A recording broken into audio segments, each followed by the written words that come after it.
ఇట్లాంటి దివాలా తీసిన సంసారాన్ని అప్పుల పాలు చేసి ఏం అర్థం కాకుండా గందరగోళం చేసి అప్పులు చేసుడే కాదు అడ్డగోలుగా తప్పులు కూడా చేసేడు. ఏడిపోయినా ఇజ్జత్ లేకుండా ఢిల్లీకి పోతే ఇజ్జత్ లేదు, గల్లీకి పోతే ఇజ్జత్ లేదు, పక్క రాష్ట్రానికి పోతే ఓయమ్మ ఇటు తెలంగాణలో ఇంతో మాట్లాడితే ఏం అడుగుతాడో అన్నట్టుగా తప్పించుక తిరిగే పరిస్థితి ఉండే. అట్లా సంసారం మొదలుపెట్టి 30 నెలల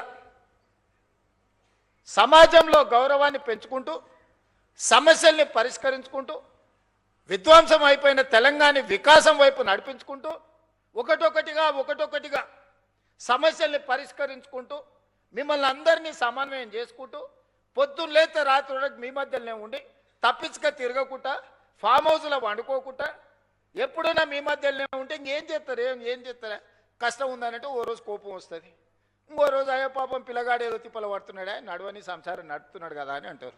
తప్పించుకు తిరుగుతామంటారు వీడు ఉత్త దొంగోడు ఉన్నట్టున్నాడా ఎమ్మ దొడ్డకు రాడు దొంగోడు కాదు అన్నట్టుంది సంసారం. ఇట్లాంటి దొంగోడు ఎట్లా ముఖ్యమంత్రి అయ్యిండా అనుకున్న ప్రమాదం ఉందా? మరి అందుకే ఇయ్యాల ఏం చేసింది ప్రభుత్వం అని అడుగుతారు.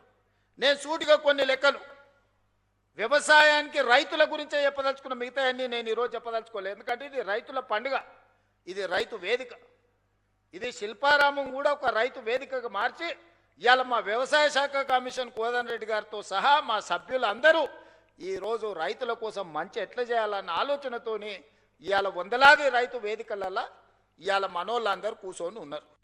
నేను ఇవాళ ఉన్న విషయాలు మీ ముందర చెప్పదలుచుకున్నా.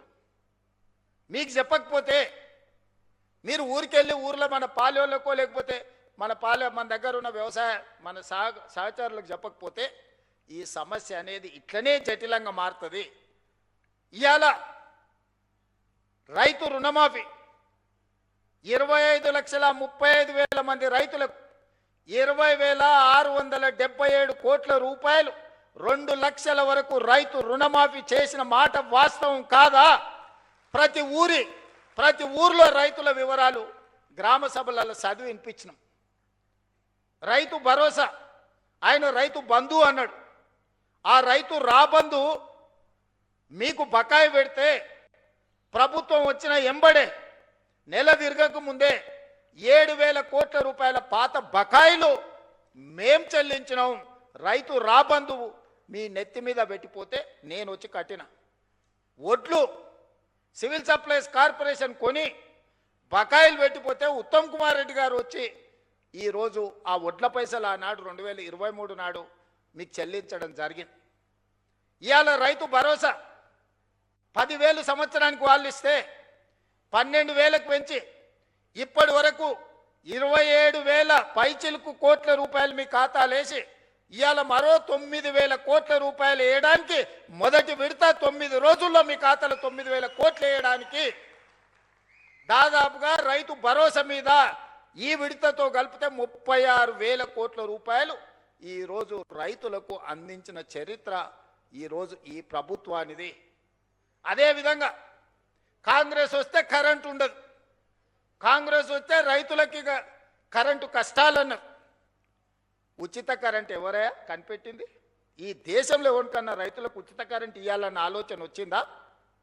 ఆనాడు డాక్టర్ వైఎస్ రాజశేఖర రెడ్డి చేవెళ్ళ నుంచి ఇచ్చాపురం వరకు పాదయాత్ర చేసినప్పుడు తెలంగాణ రైతాంగం అందరూ కాలిపోతున్న మోటార్లు పేలిపోతున్న ట్రాన్స్ఫార్మర్లు చూపించి మా రైతుల కన్నీళ్లు తీరవాలే, తెలంగాణ వ్యవసాయం మొత్తం కరెంటు మోటార్ల మీద ఆధారపడ్డ వ్యవసాయం అంటే కాంగ్రెస్ పార్టీ ఎన్నికల మేనిఫెస్టోలో పెట్టి ఉచిత కరెంటుని దేశంలో కనిపెట్టిందే కాంగ్రెస్ పార్టీ. ఉచిత కరెంటు కాంగ్రెస్ పార్టీ పేటెంట్.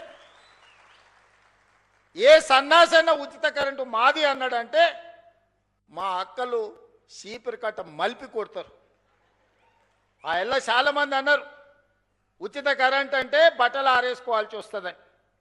ఇచ్చి చూపించి రాజశేఖర రెడ్డి గారు 2004 ముఖ్యమంత్రిగా ఎల్బీ స్టేడియంలో ప్రమాణ స్వీకారం చేసినప్పుడు 7 గంటల ఉచిత కరెంటుతో పాటు వందలాది కోట్ల రూపాయలు రైతుల కరెంటు బిల్లులను రద్దు చేసి లక్షలాది మంది రైతుల మీద ఉన్న క్రిమినల్ కేసెస్ రద్దు చేసిన సంతకం, మొట్టమొదటి ఫైల్ మీద సంతకం ముఖ్యమంత్రిగా వైఎస్ రాజశేఖర రెడ్డి గారు కాంగ్రెస్ పార్టీ 2004 సంవత్సరంలో సంతకం పెట్టింది కాంగ్రెస్ పార్టీ కాదా? ఇవాళ గుడ్డొచ్చంట కోడిని బెదిరించిందంట. ఈడెవడో వచ్చి మేమిచ్చిన ఉచిత కరెంటుకు నీ ఖాతాలో రాసుకొని కాంగ్రెస్ వస్తే కరెంటు కష్టాలు అన్నాడు. ఆ ఉచిత రైతు కరెంటుకు ప్రతి నెల మా బట్టి విక్రమార్క గారు ఆర్థిక మంత్రి ఆయనే, విద్యుత్ శాఖ మంత్రి ఆయనే, ఎడమ చేత్తో ఇస్తుండు, కుడి చేత్తో తీసుకుంటూ నెలకు 1000 కోట్ల రూపాయలు ఇవాళ రైతులకు ఉచిత కరెంటు మీద 30,000 కోట్ల రూపాయలు 30 నెలల బట్టి విక్రమార్క గారు ఉచిత 24 గంటల ఉచిత విద్యుత్ కోసం రైతుల కోసం 30,000 కోట్ల రూపాయలు ఈనాటికి మనం ఖర్చు పెట్టినాం. బోనస్ కింద 4,000 కోట్లు దాదాపుగా ఉత్తమ్ కుమార్ రెడ్డి గారు ఇచ్చారు.